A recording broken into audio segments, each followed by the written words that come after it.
Uno pensaría que es claro que es una galaxia, estrellas, gas, polvo y materia oscura unidos por gravedad.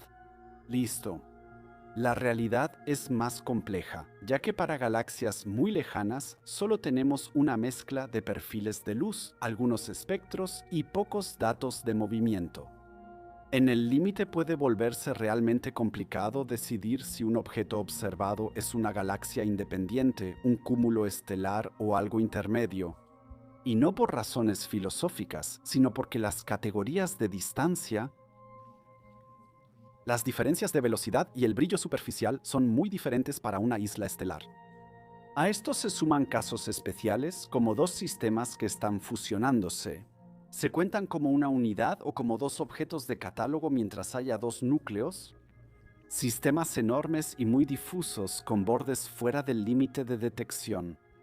¿Estos registros están completos o se pierden en nuestros algoritmos por ser muy extensos? En este y siguientes capítulos aclararemos estas trampas, pues afectan cualquier extrapolación. Al ampliar un campo profundo al universo para preguntar cuántas galaxias hay, los científicos siempre consideran ambos aspectos. Preguntas como ¿qué tan bien podemos separar realmente los sistemas individuales entre sí? Y finalmente, ¿qué es realmente una galaxia? Comencemos con la distinción entre una galaxia muy pequeña y un cúmulo estelar muy grande. Históricamente, las galaxias fueron llamadas alguna vez por Immanuel Kant como universos isla, sistemas cerrados de miles de millones de estrellas que, en cierto modo, forman su propio cosmos. Y tengamos en cuenta que un universo isla es tan enorme y que para atravesarlo, en el caso de nuestra Vía Láctea, necesitaríamos varias decenas o incluso cientos de millones de años, incluso con los propulsores más rápidos que existen actualmente. Esta denominación no está mal. En la astronomía moderna existen objetos casi galaxias, pero considerados estructuras independientes y complejas, los cúmulos estelares. Los más masivos entre ellos son los llamados cúmulos globulares. Contienen desde decenas de miles hasta unos millones de estrellas y suelen orbitar como satélites de galaxias. La naturaleza no da saltos bruscos, y ahí está el problema. Algunos objetos, por su número de estrellas y tamaño, quedan en esa zona gris. Ya se han hallado galaxias enanas en el grupo local con solo unos millones de estrellas, apenas mayores que un cúmulo globular masivo. También hay cúmulos globulares masivos como Omega Centauri, que han sido tema de debate por años. ¿No podrían ser el núcleo remanente de una antigua galaxia enana más grande tras perder sus regiones exteriores por efectos gravitacionales de otra isla estelar? Estos candidatos son interesantes porque lo demuestran. Galaxias y cúmulos estelares no son solo categorías y clases de tamaño, sino que a menudo tienen historias de origen diferentes, que solo se revelan en los detalles. ¿Dónde está la línea? La astronomía moderna ya tiene un criterio confiable. Las galaxias y galaxias enanas suelen estar rodeadas por un halo de materia oscura que representa la mayor parte de su masa gravitacional. Los cúmulos estelares, según lo que medimos, no tienen un halo notable de materia oscura. La cohesión de un cúmulo se puede explicar básicamente por la masa estelar visible. En la práctica suena simple, pero en realidad es una tarea de medición complicada. Se observan las velocidades de las estrellas, se deduce una distribución de velocidades y se estima cuánta masa es necesaria para mantener el sistema unido. Si hallamos un objeto con pocos millones de estrellas, pero es demasiado pesado y su relación masa-luz es muy alta, significa que brilla demasiado para su tamaño. Eso indica fuertemente un halo de materia oscura y una galaxia enana. Si la dinámica de las estrellas coincide con la masa estelar, indica que es un cúmulo estelar. También importa la barra de error. En sistemas extremadamente débiles, unos pocos miembros estelares mal asignados o sistemas binarios pueden influir tanto en la distribución de las estrellas que el sistema parece más grande de lo que su masa permitiría. Veamos un ejemplo concreto de esto. El Segway 1 es muy débil y solo cuenta con unos cientos de estrellas miembros detectables. Sí, 100 es realmente el orden de magnitud de lo que los astrónomos pueden identificar claramente como perteneciente en los espectros. Aún así, las mediciones del movimiento estelar muestran una relación masa-luz que entra en el rango dominado por la materia oscura. Todo se desliza. En la literatura, Segway 1 se menciona como uno de los sistemas más dominados por materia oscura y conocidos. Sin un halo masivo, estas pocas estrellas no tendrían suficiente gravedad para mantenerse unidas por mucho tiempo. Efectivamente, esta es la galaxia enana de menor masa conocida, millones de veces menos masiva que otras enanas como la Gran o la Pequeña Nube de Magallanes.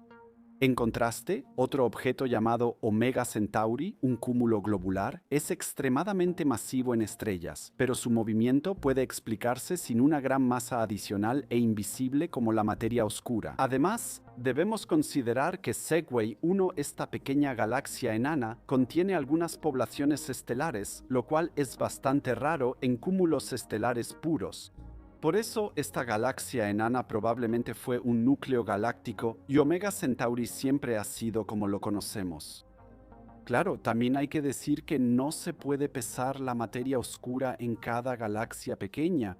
A menudo, además, se decide según el contexto y otras pistas esperadas. ¿El objeto está aislado o es un satélite de una galaxia más grande? ¿Hay gas? ¿Hay indicios claros de varias fases de formación estelar o una amplia distribución de elementos que fueron expulsados por explosiones de supernovas u otras explosiones estelares? En los cúmulos estelares suele haber una población estelar uniforme formada casi al mismo tiempo.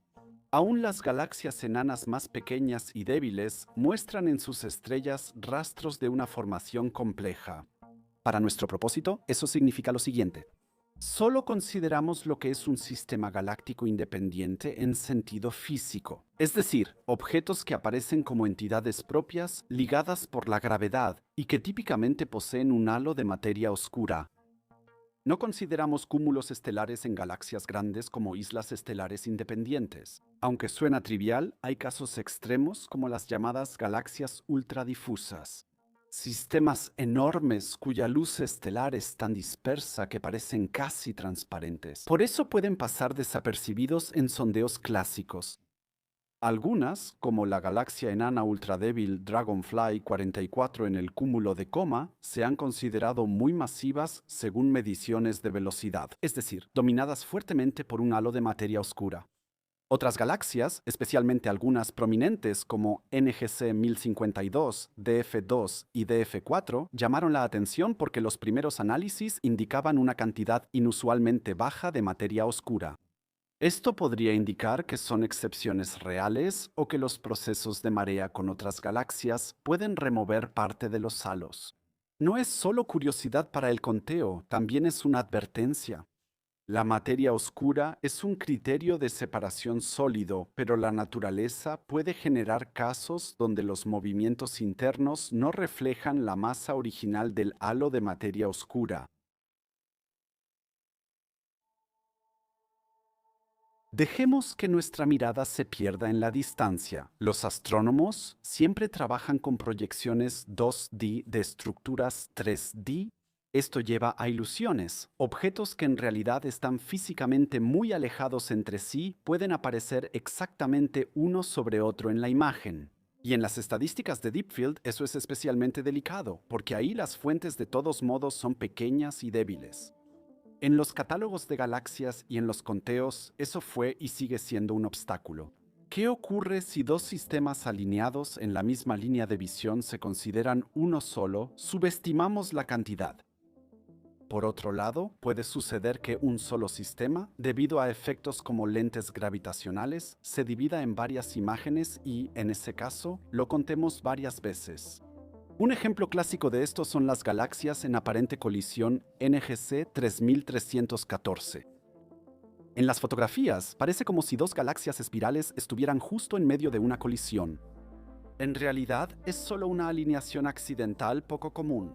Los sistemas están separados por decenas de millones de años luz y no interactúan realmente. Estos casos muestran lo engañosa que es la morfología de las galaxias.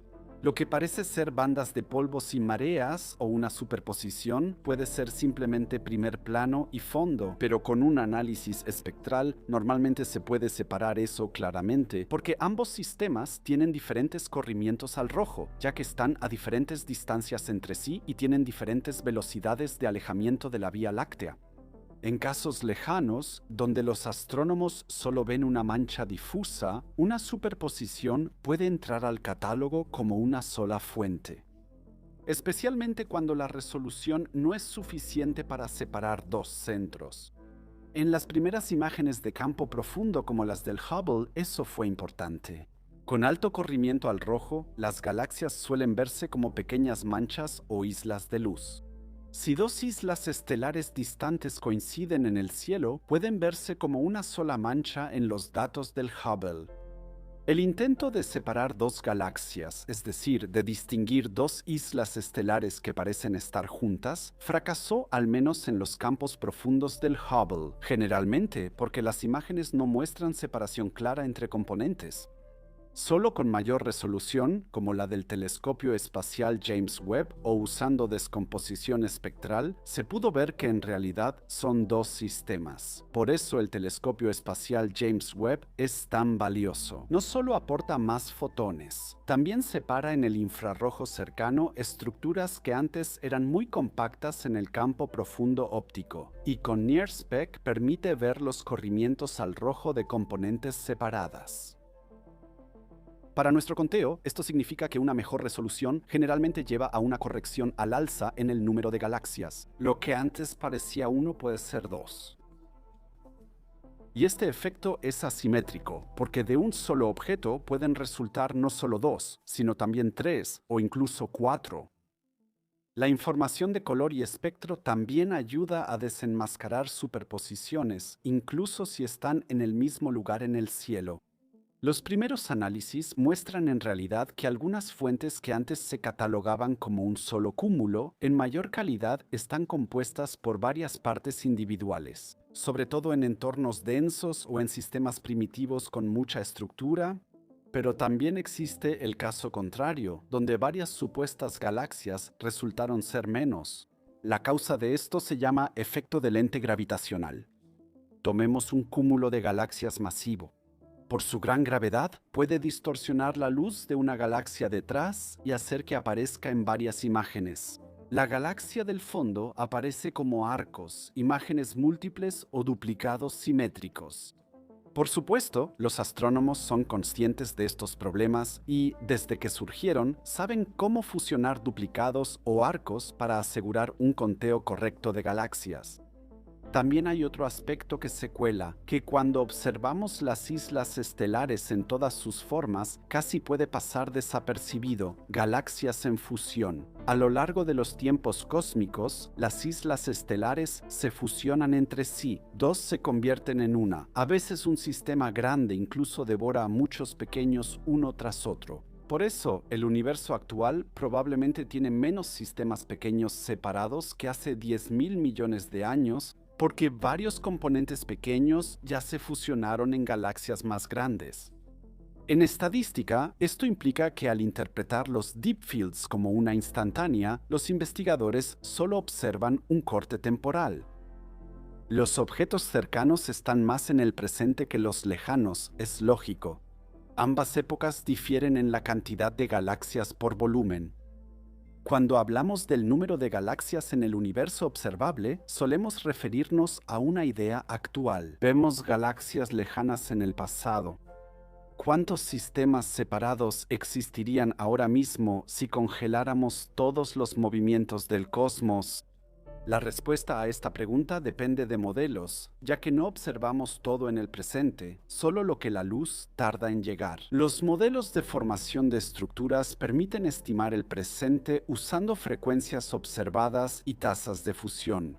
Por eso, la dimensión del tiempo no solo es filosófica, sino un efecto sistemático. Las poblaciones de galaxias enanas primitivas pueden ser numéricamente enormes, incluso si muchas de ellas después ya no existirían como entradas independientes. Eso es muy importante para nuestro problema celular. Contamos dos galaxias que están en proceso de fusión como dos, como una y media o como una sola. En los catálogos, cada una recibe una designación individual si se identifican dos núcleos o distribuciones de luz separadas. Exactamente, porque eso es objetivamente medible y porque los astrónomos, por supuesto, necesitan algún tipo de clasificación. Uno de los ejemplos más conocidos de fusiones galácticas son las galaxias antena en el nuevo catálogo de galaxias. NGC se utiliza en las designaciones NGC 4038 y 4039. Están claramente en proceso de colisión, pero aún así figuran como dos galaxias en el catálogo, porque los dos componentes principales todavía son reconocibles. En unos cientos de millones de años, probablemente todo el sistema aparecerá como uno solo en proceso de fusión.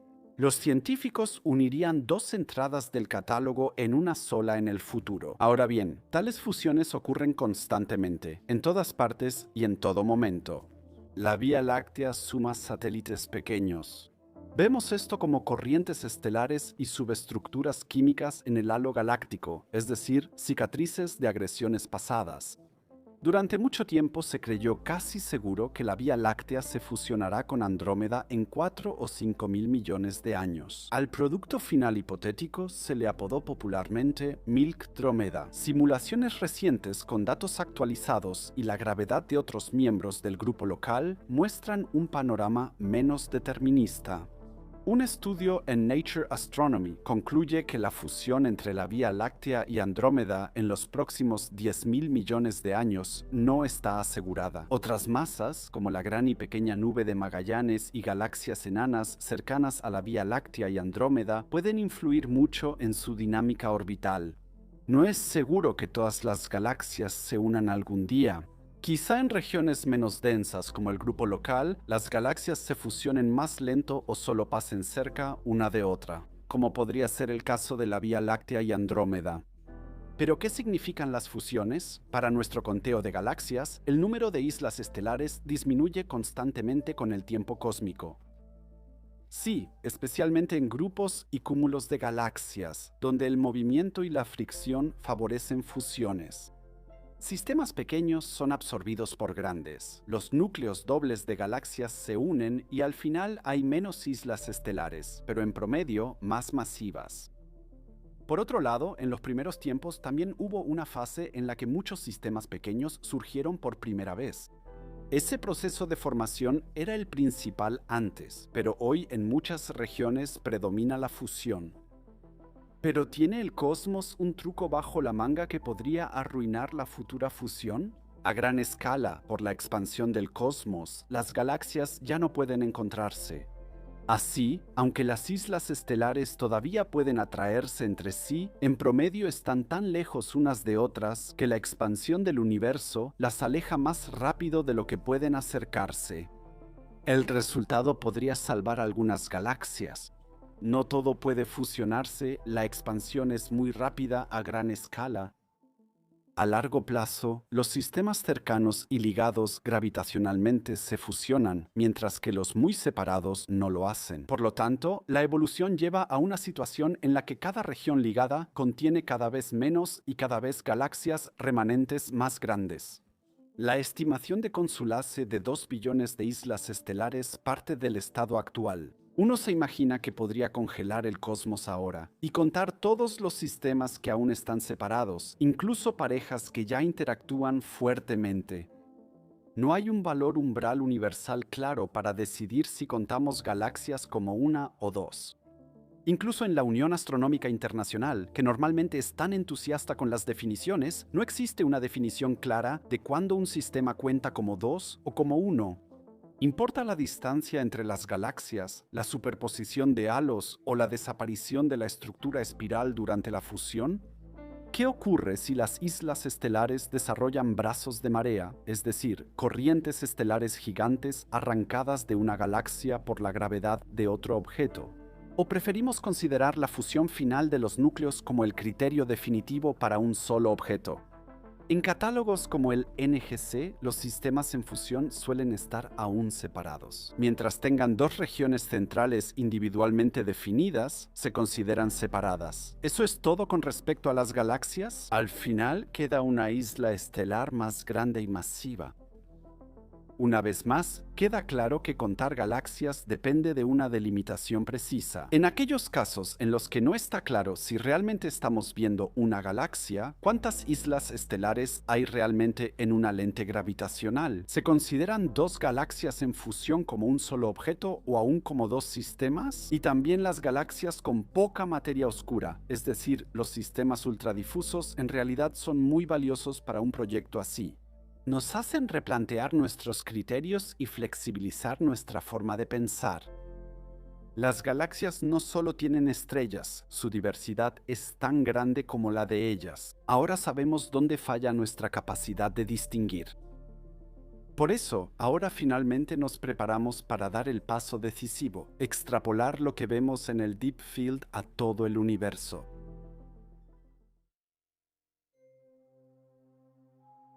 Estamos en una playa amplia y tranquila. El agua chapotea sobre la arena y el sol está cerca del horizonte. Sentimos el mismo impulso de contar que en nuestro jardín y nos preguntamos, ¿cuántos granos de arena habrá aquí?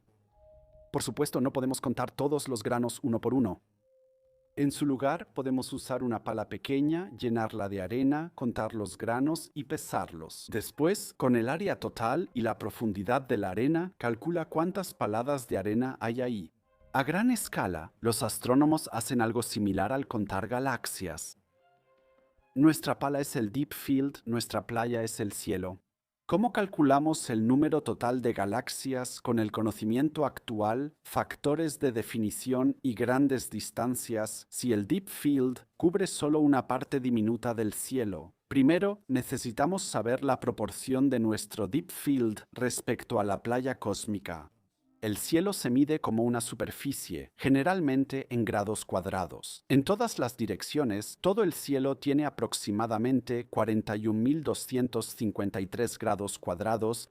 La luna llena ocupa unos 0.2 grados cuadrados, por lo que el cielo equivale a unas 200.000 lunas llenas. Ahora pasemos al campo ultraprofundo de Hubble, que queremos tomar aquí como base. Esta sección del cielo mide unos 3 minutos de arco por lado, sumando 10 minutos de arco cuadrados de superficie. Un grado cuadrado son 3.600 minutos de arco cuadrados, así que este Deep Field abarca solo unos 0.003 grados cuadrados. Comparado con los más de 42.000 grados cuadrados de todo el cielo, eso es solo aproximadamente 1 entre unos 14 millones. Se necesitarían unos 14 millones de ventanas Deep Field para cubrir todo el cielo. En el Hubble Ultra Deep Field hay unas 10.000 galaxias.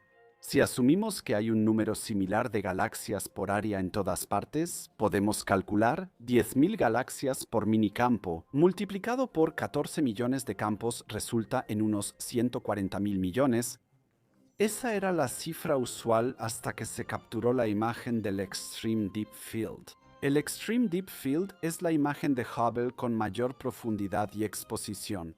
El principio de extrapolación es igual, solo que el área del Extreme Deep Field es más pequeña y la imagen más profunda. La ESA dice que el Extreme Deep Field es una 30.000.000ª parte del cielo, y en ese pequeño espacio hay unas 5.500 galaxias. Extrapolando, se llega a un número ligeramente mayor que en el Hubble Ultra Deep Field, 165.000 millones de galaxias. Esto solo es una estimación. Aunque el universo es isotrópico y homogéneo, ya vimos que hay más galaxias en algunas partes del cielo y menos en otras. También debemos considerar las islas estelares de bajo brillo y la capacidad de detalle de nuestros telescopios. Muchas galaxias son muy pequeñas o débiles, y Hubble ya no es el más avanzado frente a telescopios modernos. Basándose en estas galaxias enanas invisibles para Hubble, Consoulis y sus colegas llegan a cifras mucho más altas, alrededor de 2 billones de galaxias en el universo observable. Cabe destacar que muchas galaxias ya están más allá del horizonte de luz, y la luz que emiten ahora nunca nos alcanzará. Dos muestras de campo profundo por sí solas no son suficientes para hacer afirmaciones precisas sobre el número de islas estelares. Hay que minimizar las fluctuaciones aleatorias. Por eso, durante los años se han capturado varios campos profundos. Tras el campo profundo original del Hubble norte y sur, siguió el ultracampo profundo. Paralelamente, los campos Gutzfelder norte y sur, que aunque tenían menor profundidad, fueron capturados con varios telescopios como Chandra, Spitzer, XMM Newton y Herschel. Y el campo Cosmos, un mapeo del cielo más amplio de unos 2 grados cuadrados con muchas galaxias, aunque menos profundo. El resultado era esperado y también asombroso. Todos los campos profundos coincidían con el principio cosmológico. Ningún campo mostró una aberración, es decir, una desviación que indicara una diferencia mayor. La isotropía y homogeneidad del cosmos parecían confirmadas, y la varianza cósmica no era tan significativa como temían los astrónomos. Afortunadamente, hoy en día contamos con métodos para el conteo de galaxias. El telescopio James Webb, que en proyectos como Hades o Cosmos utiliza la evaluación de múltiples campos, es decir, también aquí captura múltiples campos para poder hacer una estimación de la cantidad de galaxias. Con JADES, que significa James Webb Space Telescope, Advanced Deep Extragalactic Survey, es decir, un mapa extragaláctico hecho por el telescopio espacial James Webb. Creó 2 campos, uno capturado en la región Hubble Ultra Deep Field. Con Cosmos Webb se examina un área amplia con profundidad, lo que permite captar más galaxias débiles y antiguas. Así se cubre tanto profundidad como superficie, minimizando incertidumbres. Para extrapolar considerando variables cósmicas e incluir galaxias en distintas épocas con diferentes corrimientos al rojo, se calcula la densidad numérica espacio-temporal, galaxias por volumen considerando tiempo y espacio. Lo que ayuda mucho a los astrónomos aquí son las suposiciones sobre cuán brillantes son las galaxias en ciertas épocas o cuántas islas estelares se fusionan en determinados momentos. Los Deep Fields de Webb brindan datos sobre estos aspectos. Luego se integran estas densidades sobre todo el volumen observable del cosmos. Para obtener un buen resultado, se suma computacionalmente todo lo que hay en el universo que se considera una galaxia.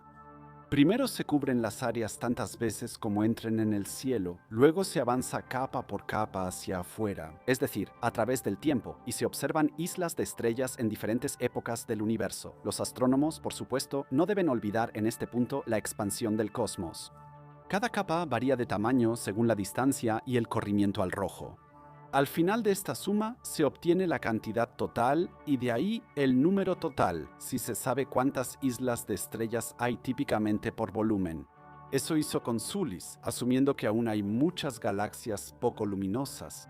Hay que considerar que este investigador no tenía telescopio, pero los científicos ya conocían galaxias de bajo brillo en nuestro entorno desde hace 10 años.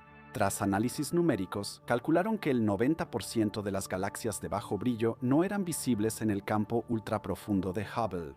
Se puede ver cuántas galaxias ha detectado Hubble hasta cierto nivel de luminosidad y luego se extrapola. Se calcula cuántas deben estar bajo ese umbral para que sumen la población actual de galaxias. Como científico, Consoulis advirtió que este tipo de extrapolación conlleva incertidumbres. Cuando Webb descubrió galaxias tempranas y poco luminosas en 2022 y 2023 para los investigadores liderados por Consoulis, fue como un ¡ajá, ahí están! Por un momento, eso fue todo. Ahora realmente tenemos alrededor de 2 billones de galaxias en el cosmos. ¿O acaso ese también es solo el valor más bajo para demasiadas? ¿Ahora vemos?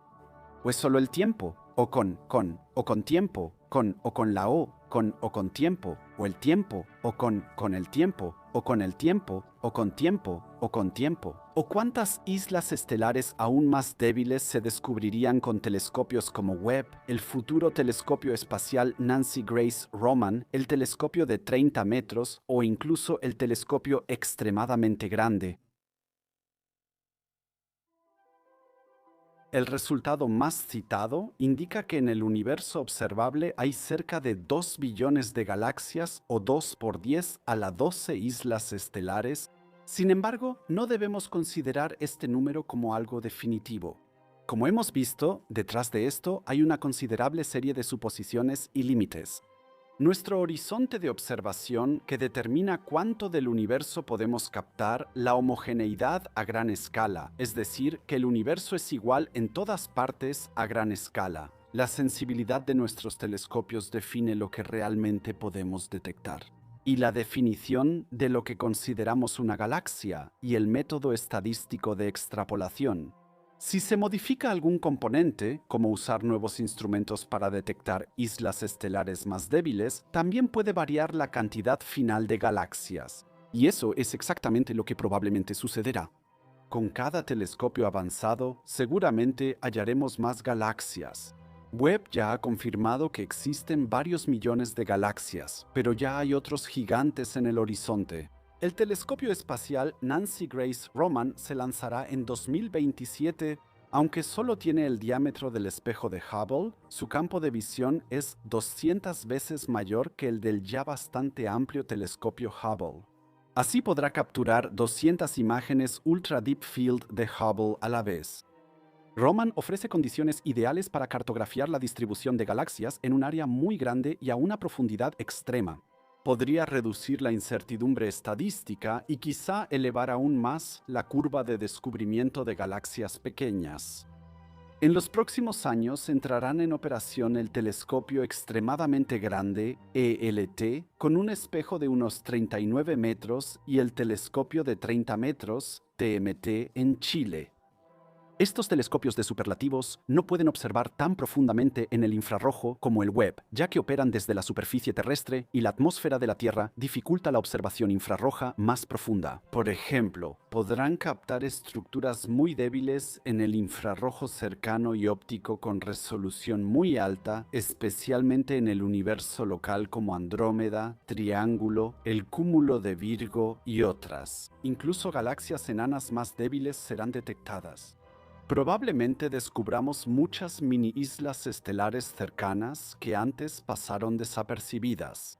Nuevas galaxias enanas de la Vía Láctea y Andrómeda se descubren regularmente gracias a mejores cámaras digitales y algoritmos inteligentes. Cada uno de estos descubrimientos aumenta, estrictamente hablando, el número total de galaxias. Pero también podría ocurrir un caso completamente diferente. ¿Podría el 2 billones volver a disminuir? ¿Y si nos equivocamos y parte de los 2 billones de objetos eran galaxias contadas 2 veces, pero en realidad solo eran galaxias individuales? Errores sistemáticos así son poco probables, pero no se pueden descartar. En revistas científicas se debate, por ejemplo, algunas galaxias con mayor corrimiento al rojo en los datos de Webb podrían ser otros fenómenos. Pero es dudoso que esto afecte a muchos candidatos a galaxias.